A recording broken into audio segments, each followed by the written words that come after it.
Hi, it's me again with laser tips and tricks. Earlier today, I made a video about TRUFLAT plywood. And so this is number 5. But they sent me some samples and this stuff is unreal. So this is going to be a 2-part video. One of them is going to be about TRUFLAT. So I said I'd make a project next couple of days. Well, I made a project. This took like a fifth of the time to do it out of normal plywood. The burn residue just wipes right off. And then I'm going to do a second video about Corel, the program I use to make this box. It's so easy. First of all, this box isn't even glued together. The kerf is so tight.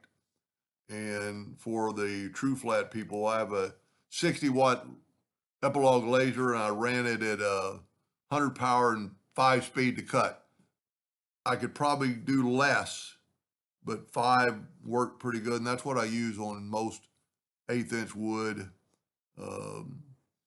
even plywood. So this is probably 5, and 60 watt, you could have 2 epilogues side by side that are 60 watts, and one of them is going to cut hotter.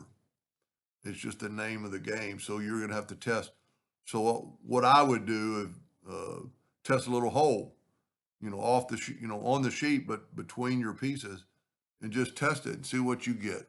But it wiped off with just a damp rag with water. Now, if I was going to I made it where I could take it apart.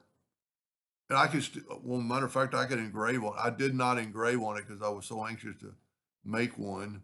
It fits incredible. Their product is, I just can't say enough about it. And this is the one called linen. Can't really see it. It almost looks like fabric. And it engraves really well. This is some really detailed work on their TRUFLAT maple. But I'm going to leave the website at the bottom of the page. Go to their website and look around and buy some and have some fun. Hope that helped. Thank you for watching.